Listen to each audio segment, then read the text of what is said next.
곰브리지 서양미술사 20장입니다. 자유의 땅에서 살아남은 예술인입니다.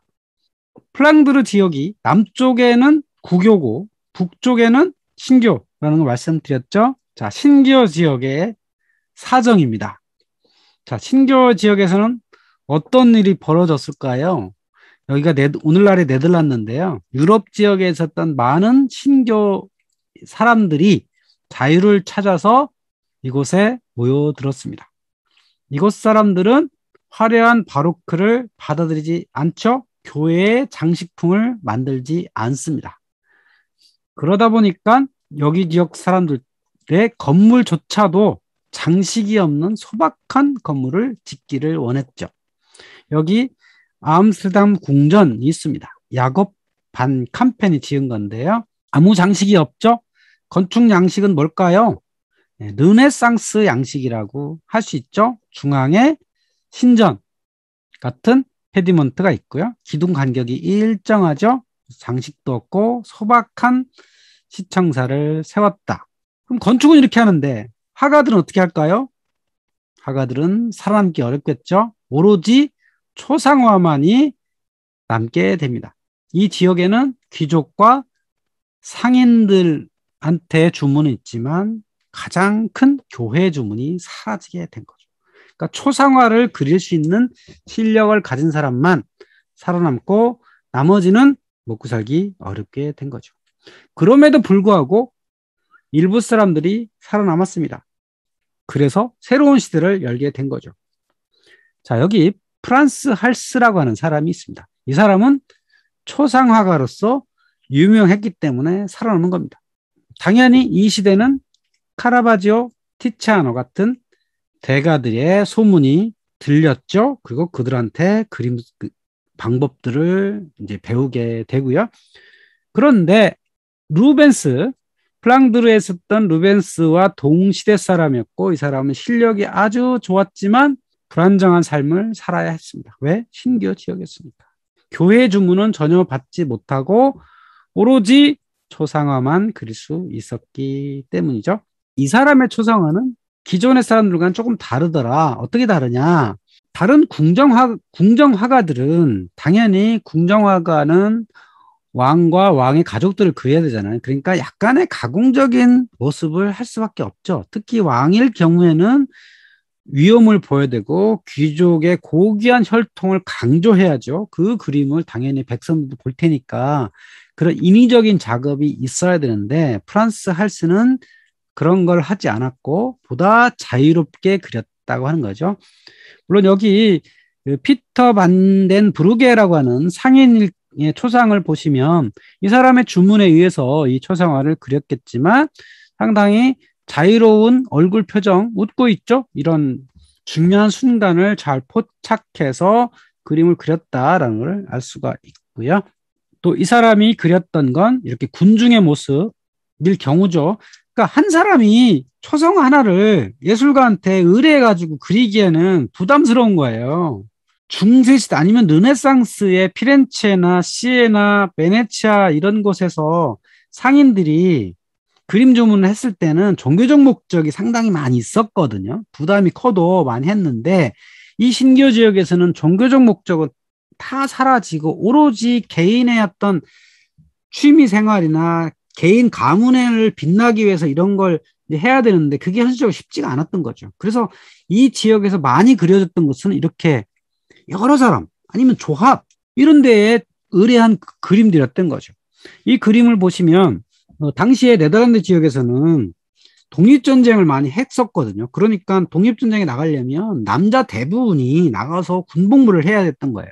그러니까 돌아가면서 했거든요. 그래서 여기 등장하는 지금 12명의 사람들인데 이 사람 보면 나이들이 다 지긋하게 먹었잖아요. 그러니까 이 사람들이 지금 군복무 중인 겁니다. 자, 생업을 좀 제껴놓고 군복무 중인데 이 사람들을 모여서 무슨 회식을 하는 장면을 이렇게 그린 거죠. 그런데 이게 다 실제 인물들이다 보니까 초상화처럼 그려야 되겠죠. 그래서 이 사람들의 어떤 자세 이런 상황을 잘 적절하게 그렸다고 할 수 있죠. 근데 왜 12명일까요? 여기에 이 사람의 그림을 이렇게 설명은 없던데 어찌 보면 최후의 만찬 같은 이런 장면 같아 보이기도 해요. 그걸 어느 정도 감안을 해서 그렸지 않았을까 싶어요. 종교적인 목적은 없을지라도 그 생각을 버릴 수는 없죠. 왜 12명일까? 그리고 이 테이블, 또 이 사람들이 얼굴, 또 좌우의 인물의 배치, 뭐 이런 걸 보면 앞에 있었던 여러 작품들의 모습을 뭐 많이 따라왔다라고 하는 게 자연스럽겠죠. 이 자유지역, 네덜란드 상인들 입장에서는 이런 그림 주문을 할 수가 없었던 게 어찌 보면 자연스럽죠. 그러니까 이탈리아에서는 종교적 목적이 있었기 때문에 이런 주문만 했지만 상인들이란 사람들이 아주 현실적인 사람들이잖아요. 무슨 그림 같은데 얼마나 돈을 쓰겠어요. 그러니까 확실히 분위기가 달라졌죠. 그래서 국교권에서는 초상화나 특히 군주들의 초상화들이 많이 등장을 했고 또 재단화, 교회에 장식하는 뭐 경당의 그림 이런 것도 굉장히 많았죠. 여전히 많았습니다. 로마 카톨릭과 신교가 국교와 신교가 대립하면서부터 더 바로크 시대에 가면서 더 주문이 많았어요. 근데 신교권에서는 그런 일이 벌어지지 않았고 오로지 상인이나 어느 정도 돈 많은 사람들의 어떤 그 새로운 시각, 그들의 선택 이런 게 있어야 되니까 좀 더 다양한 풍속화 이런 장르가 등장을 하게 됩니다. 그리고 이때부터 최초로 화가들이 선 제작 후 판매가 이루어집니다. 오늘날은 당연한 거잖아요. 예술가들이 자기가 만들어서 파는 게 지금 당연한 행위지만 이 시대 이전에는 그런 일은 거의 없었죠. 다 주문 제작했다는 거죠. 근데 주문 제작하지 않은 그림이 없진 않죠. 그래 그런 그림은 위대한 작품으로 인정받는 겁니다. 그 대표적인 게 모나리자 같은 거죠. 레오나르도 다빈치 시대는 여전히 주문 제작 시대인데 다빈치는 모나리자를 스스로 제작해서 가지고 다니다가 왕한테 뭐 기증했는지 전 그냥 뭐 어떻게 했는지 모르지만 어쨌든 그 그림이 루브르 박물관에 걸리게 된 그 안에 여러 가지 신비로운 해석도 많이 있지만 화가가 스스로 그렸다. 이것이 상당히 의미가 있다는 겁니다. 그러니까 이런 행위들이 요 네덜란드 지역에서 최초로 생기기 시작했다. 자, 그러면 이 화가들은 어떻게 하면 어떤 그림을 그려야 사람들한테 선택을 받을 것인가 이런 고민을 하잖아요. 그러니까 이 앞시대의 루벤스나 카라바지오나 미켈란젤로나 이런 사람들은 주문자가 원하는 것이라면 뭐든지 다 합니다. 예, 주문자가 원하는 거니까. 근데 이 시대부터는 그렇게 해서는 답이 안 나오죠. 그러니까 뭘 해야 되죠? 전문 작가가 됩니다. 아, 나는 일상을 표현하는 작가로 표방한다. 나는 다중인물만 그린다. 나는 풍경만 그린다. 나는 가족만 그린다. 그래서 어떤 전문 분야로 집중해서 가는 예술가들이 등장을 하기 시작합니다. 그리고 이 그림을 그려서 화상들한테 넘기. 이때 이제 화상이 등장을 해요. 그림상인들이. 그 그림상인들이 주선을 해가지고 전시회 같은 것들이 생기죠. 전시장에 그림을 걸어놓고 이때부터 돈 많은 사람들이 와서 그림을 사가는 이런 일들이 이 네덜란드에서 처음으로 등장을 하기 시작했다라고 하는 겁니다. 그래서 주문이 아닌 대중이 선택하는 예술가 시대가 이때부터 등장을 했다라고 하는 겁니다. 그림을 진열해 놓고 파는 상점이 생겼고 작가들은 특정 장르를 선택해서 집중해야만 아, 이 사람은 이런 작품을 하는 사람이야 라고 대중들한테 각인이 돼서 그 사람의 그림 팔리게 된 이런 시장의 논리가 만들어지게 된 거죠. 근데 여기까지 가기까지 얼마나 많은 일들이 있었겠어요. 이 사람 생각이란 금방 바뀌지 않잖아요. 그러니까 주문자도 그렇고 그림 만들어내는 사람도 그렇고 주문의 시스템에서 선택하는 시스템으로 금방 바뀌지 않죠. 그 사이에 많은 예술가들이 직업을 잃게 되는 상당히 큰 대가를 치러야 되는 이런 과정을 겪었겠죠. 오늘날 보면 예술가들은 삶이 고달프다. 이게 흔한 얘기잖아요. 그러니까 이때부터 이런 이미지가 등장을 하게 된 겁니다. 여기 그림에서 보시면 지몬테 블리헤르라는 사람은 이런 스타일의 그림을 그렸어요. 말하자면 바닷가의 풍경을 주로 그린 거죠. 그러니까 이 사람이 그린 저 배들을 보면 상당히 전문적으로 잘 그린 거예요. 네덜란드의 독특한 배 모양 이런 것들을 알 수가 있는 거예요. 아, 당시에 17세기 후반에 네덜란드의 배는 이렇게 생겼구나. 돛대는 이렇게 뭐 몇 개가 달렸고 돛은 이렇게 만들었구나라는 거를 이 그림을 통해서 당시를 이해할 수 있는 좋은 도구가 되기도 하죠. 얀반 호이엔이라는 사람은 이런 풍경을 주로 그렸어요. 하늘의 아름다움을 잘 표현하기로 유명한 사람. 저 구름의 모습을 보세요. 오늘날의 어떤 화가들이 풍경을 그린 것처럼 굉장히 잘 표현했죠. 파란색, 하얀색, 뭐 회색 이런 것들이 잘 표현된 이런 거다. 이 사람은 해와 1200점, 드로잉 800점 해가지고 거의 2000점이나 그렸다는 거예요. 왜 2000점 그렸겠어요? 먹고 살아야 되니까.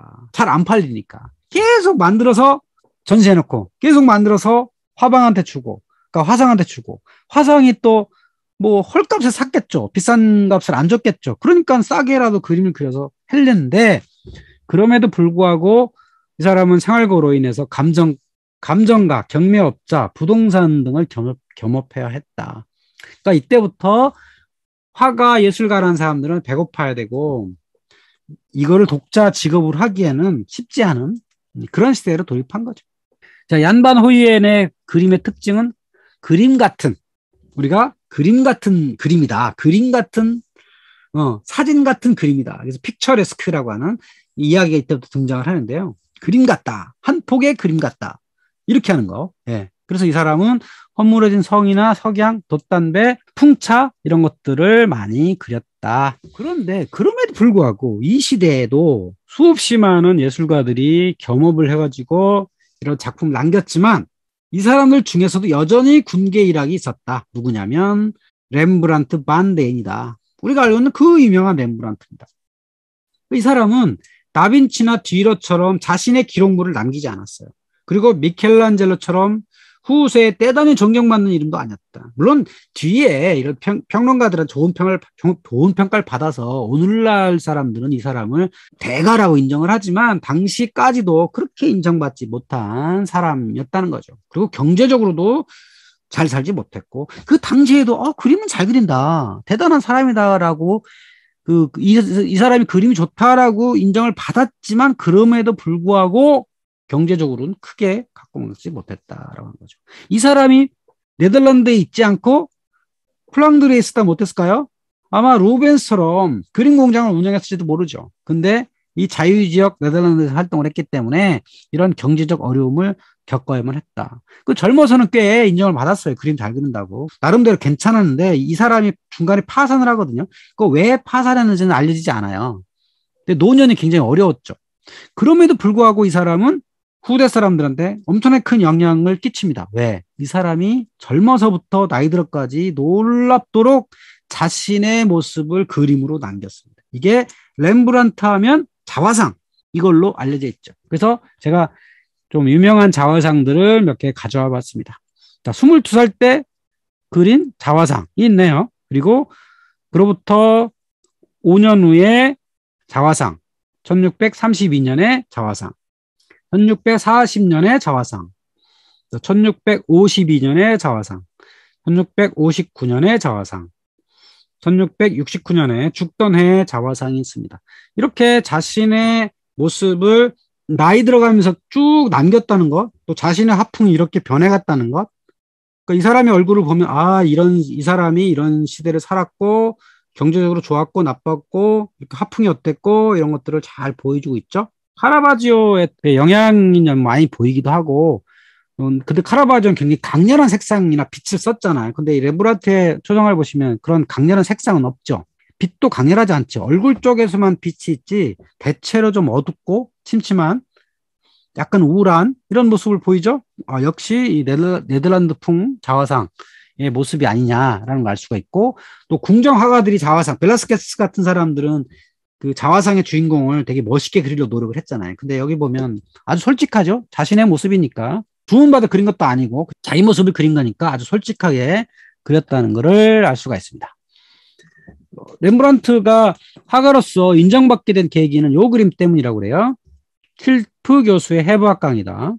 앞서서 이 시대의 이 나라의 화가들은 어떤 특정 사람의 초상화를 그리기보다는 이렇게 다중의 그림을 그리는 걸로 본이 됐다고 하는 거죠. 그래서 이 그림 보시면 특유의 색채, 그리고 약간 어둡고, 그 다음에 명암의 대조, 밝은 얼굴, 배경의 어두움, 그래서 어두움과 밝음을 잘 대조를 시켰다. 그래서 이 사람은 근대적 명암의 시조다.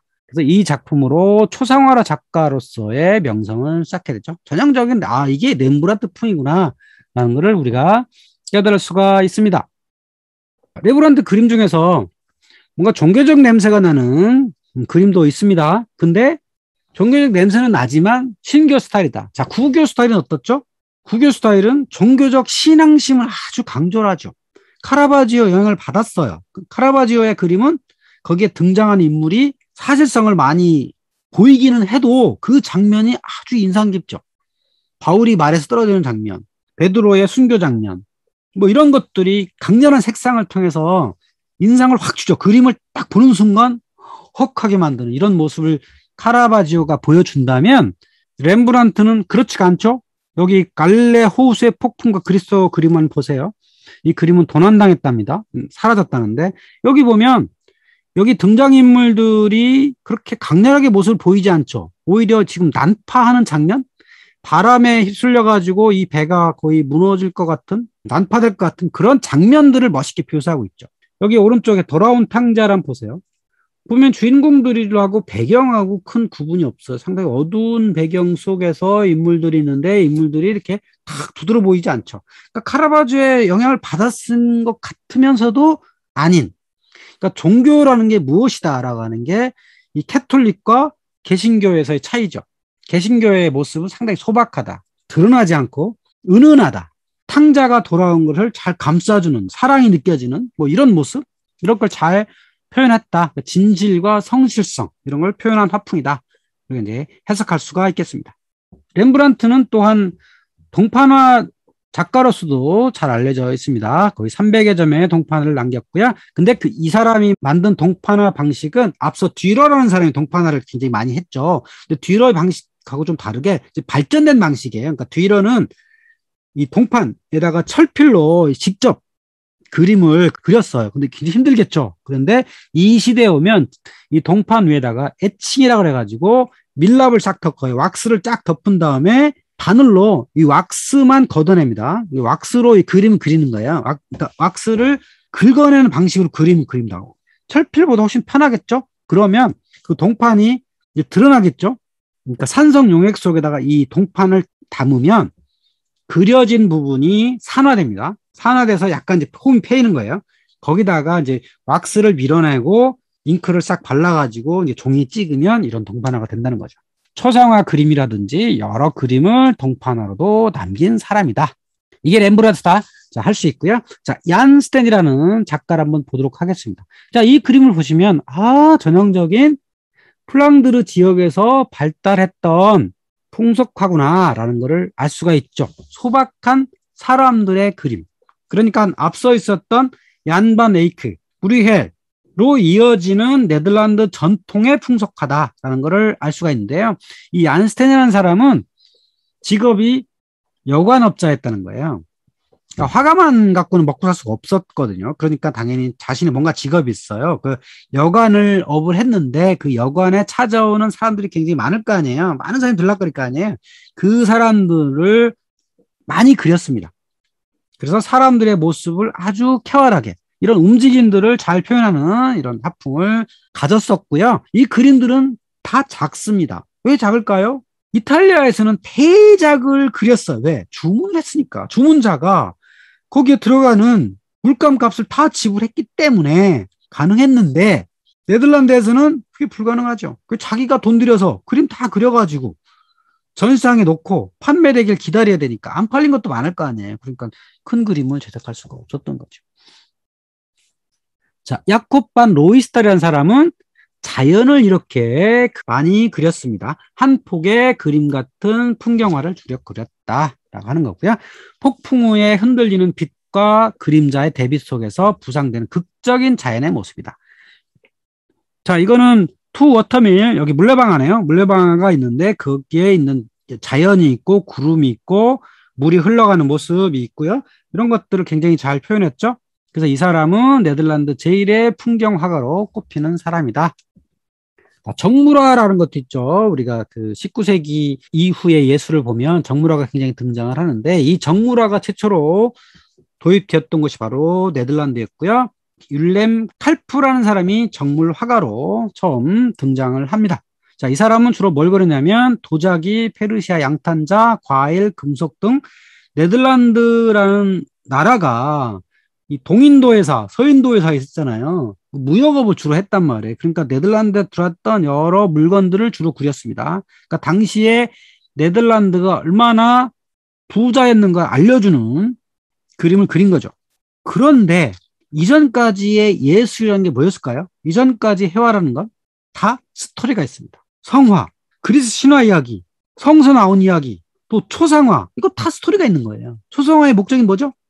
그 사람의 위엄을 보이는 것. 성서에 나온 이야기를 그린 건 뭐죠? 종교 얘기죠. 신화 얘기는 뭐죠? 아, 인문주의가 이렇게 뛰어나다는 거. 이런 뭔가 스토리가 있었는데, 자, 정물화부터는 뭐가 있었냐?